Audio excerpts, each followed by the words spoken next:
જય શ્રી કૃષ્ણ. નમસ્કાર મિત્રો, સ્વાગત છે તમારું એક નવા વિડીયોમાં. ગમે તો શેર જરૂર કરજો, નવા હોય તો ચેનલને સબસ્ક્રાઇબ કરી દેજો. જો વિડીયો ગમે તો જ્યારે પણ જોવો ત્યારે વિડીયો આખો જોજો, કેમ કે આજની વાર્તા ખૂબ જ સરસ અને રસપ્રદ છે. તો ચાલો ચાલુ કરીએ. ભાવેશ એક અનાથાશ્રમમાં રહેતો હતો અને એ જ આશ્રમમાં નેહા નામની એક ખૂબ જ સુંદર છોકરી પણ રહેતી હતી. અને તે આશ્રમ મુંબઈની નજીક એક ખૂબ જ મોટો આશ્રમ હતો અને તે આશ્રમમાં ખૂબ જ અમીર લોકો દાન પણ કરતા હતા, જેના કારણે ત્યાં ખૂબ જ પૈસા હતા. ત્યાં રહેતા અનાથ લોકોને ખાવા પીવાની કે શિક્ષણની કોઈ જ કમી નહોતી. તેથી જ ત્યાંના લોકો હંમેશા ખુશ રહેતા હતા.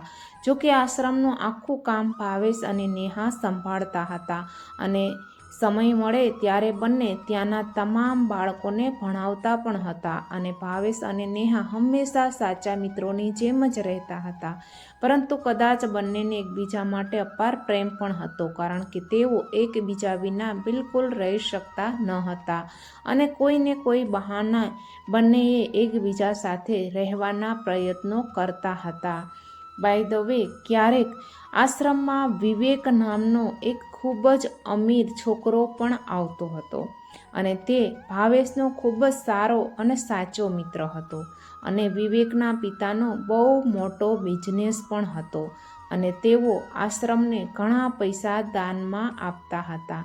તેથી આખા આશ્રમમાં બધા વિવેકને ઓળખતા જ હતા અને તેના પિતા અને વિવેક દર અઠવાડિયે ભાવેશ અને નેહાને મળવા આવતા હતા.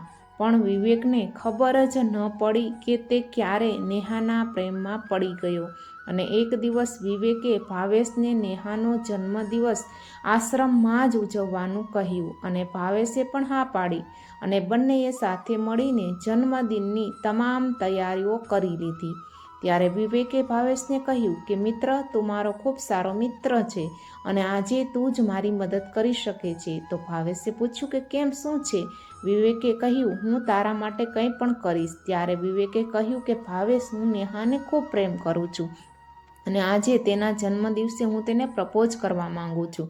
હવે તું મને કહે કે મારે તેને કેવી રીતે પ્રપોઝ કરવું જોઈએ. તે કોઈ પણ સંજોગોમાં મને મળવી જોઈએ અને આમ પણ જો તે આશ્રમમાંથી અમારા મહેલોમાં રહે તો તેનું જીવન પણ બદલાઈ જશે.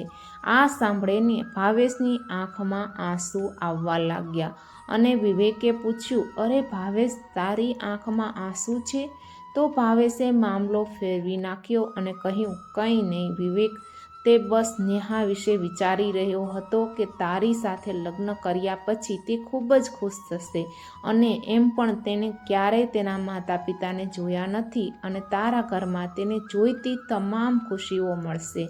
આ સાંભળીને વિવેક ભાવેશને ગળે લગાડે છે અને તેને કહે છે કે ભાવેશ, તું ચિંતા ન કર, હું તારી મિત્ર નેહાને મારા ઘરમાં રાજકુમારીની જેમ જ રાખીશ. બસ ભાવેશ, તું મારા માટે એટલું કરજે કે આજના જન્મદિવસ પર ભલે ગમે તે થાય, જેથી કરીને કોઈ કમી ન રહે અને નેહા તેના જન્મદિવસ પર એકદમ ખુશ થઈ જાય અને તે સમયે હું તેને પ્રપોઝ કરી શકું. આથી ભાવેશે પોતાના દિલ પર કાબૂ રાખ્યો અને વિવેકને કહ્યું કે વિવેક, ચિંતા ના કર, આજે હું જન્મદિવસની એવી તૈયારી કરીશ કે નેહા ચોક્કસ ખુશ થઈ જશે. પછી બર્થડેની બધી તૈયારીઓ કર્યા પછી ભાવેશે વિવેકને કહ્યું કે વિવેક દોસ્ત, મેં બધી તૈયારી કરી લીધી છે, પણ મારે હવે ક્યાંક જવું છે, હું થોડી વાર પછી આવીશ. અને વિવેક ભાવેશને કહ્યું કે 8 વાગી ગયા છે, આ સમયે તું મને એકલો મૂકીને ક્યાં જાય છે? તો ભાવેશે કહ્યું, અરે દોસ્ત, હું હમણાં જ આવું છું, નેહાને મોટા હોલમાં લઈ જા, જ્યાં આપણે પાર્ટીની તૈયારી કરી છે અને તેને સરપ્રાઈઝ કરીને અડધા કલાકમાં આવી જઈશ. આટલું કહી ભાવેશ ત્યાંથી નીકળી ગયો. પણ વિવેકને ખબર નહોતી કે ભાવેશ પણ નેહાને ઊંડો પ્રેમ કરતો હતો, પણ તેણે તે પણ મિત્ર માટે બલિદાન આપ્યું હતું. અને ભાવેશ શું કરશે? તેણે ક્યારેય નેહાને તેની લાગણીઓ વિશે કહ્યું જ ન હતું અને ભાવેશ પણ વિચારતો હતો કે નેહા તેને પ્રેમ કરે છે કે નહીં. અને જો નેહાનો સંબંધ આટલા સમૃદ્ધ ઘરમાં હશે તો ભાવેશ માટે આનાથી વધારે સારી ખુશીની વાત કોઈ હોઈ શકે. હવે ભાવેશ તેના આશ્રમની બાજુના પાર્કમાં એકલો બેઠો હતો અને રડતો પણ હતો અને તેના માતા પિતાને યાદ કરતો હતો, કારણ કે નેહાની જેમ તે પણ આ દુનિયામાં એકલો જ હતો. આ દુનિયામાં તેની પાસે એકમાત્ર વ્યક્તિ હતી, તે હતી નેહા. પણ બીજી તરફ તેનો મિત્ર વિવેક હતો, જે થોડા વર્ષોથી તેનો સારો મિત્ર હતો, જેના માટે તે નેહાને પણ ભૂલી જવા તૈયાર હતો. અને હવે ભાવેશ સાવ ભાંગી પડ્યો હતો. બીજી તરફ વિવેક ભાવેશને ફોન કરે છે અને ભાવેશને કહે છે કે તું જ્યાં હોય ત્યાંથી જલ્દી આવ. તો ભાવેશ પોતાના આંસુ લૂછતો દોડીને વિવેક પાસે ગયો અને વિવેકે કહ્યું, ભાવેશ પ્લીઝ નેહાને આ હોલમાં લઈ આવ, હું ત્યાં બધા સાથે તેની રાહ જોઈશ. ત્યારે ભાવેશ તેના દુઃખી મન સાથે નેહાની પાસે અંદર જાય છે અને કહે છે કે નેહા જલ્દી આવ. તો નેહાએ પૂછ્યું કે ક્યાં છે? તો ભાવેશે કહ્યું, અરે તું આવ. પછી ભાવેશ તેને એ જ હોલમાં લઈ ગયો જ્યાં વિવેકે તેના જન્મદિવસની કેક સાથે તેની રાહ જોઈ રહ્યો હતો.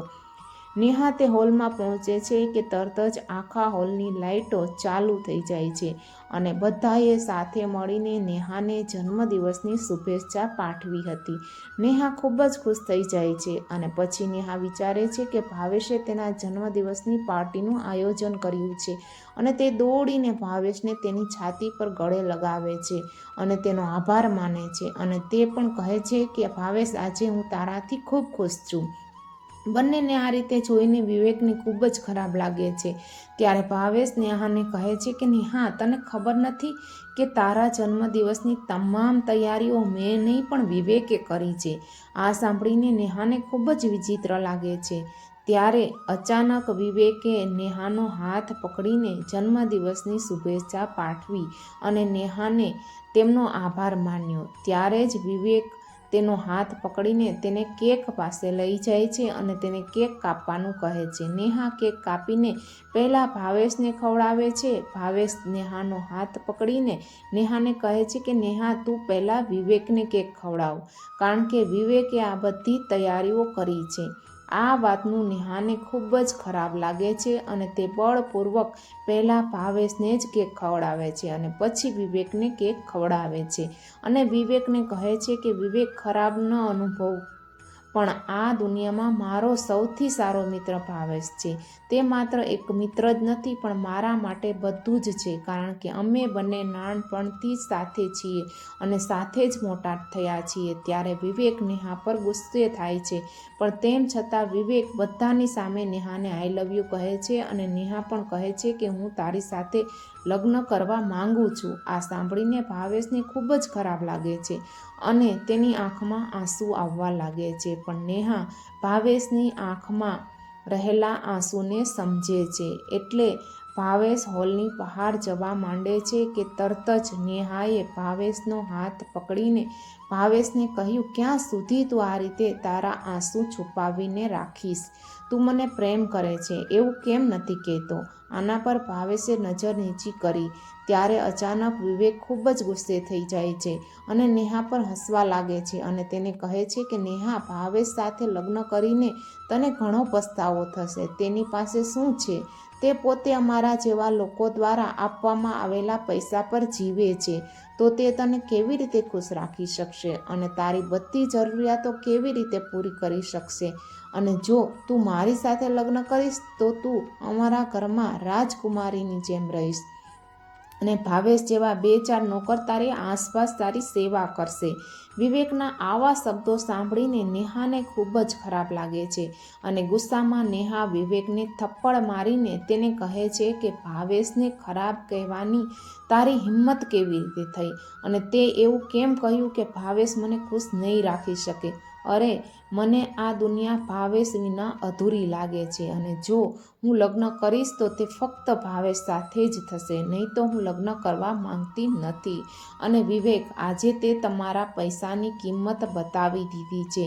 તે ક્યારેય મિત્રને મિત્ર નથી માન્યો. અરે, તારો સાચો મિત્ર છે કે તેનું આટલું અપમાન કર્યું? પણ ભાવેશ તને કશું બોલ્યો નહીં.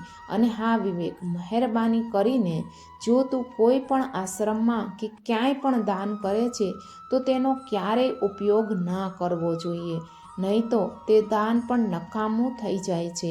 અને વિવેક, કૃપા કરીને મને માફ કર.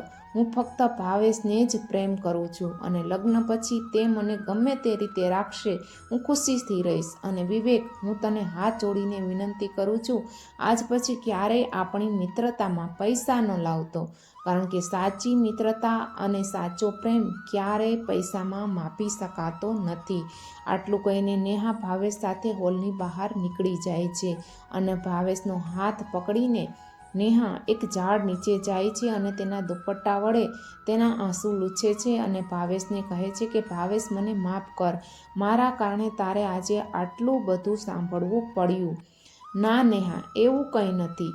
પછી નેહાએ કહ્યું, તો ભાવેશ કેવું છે?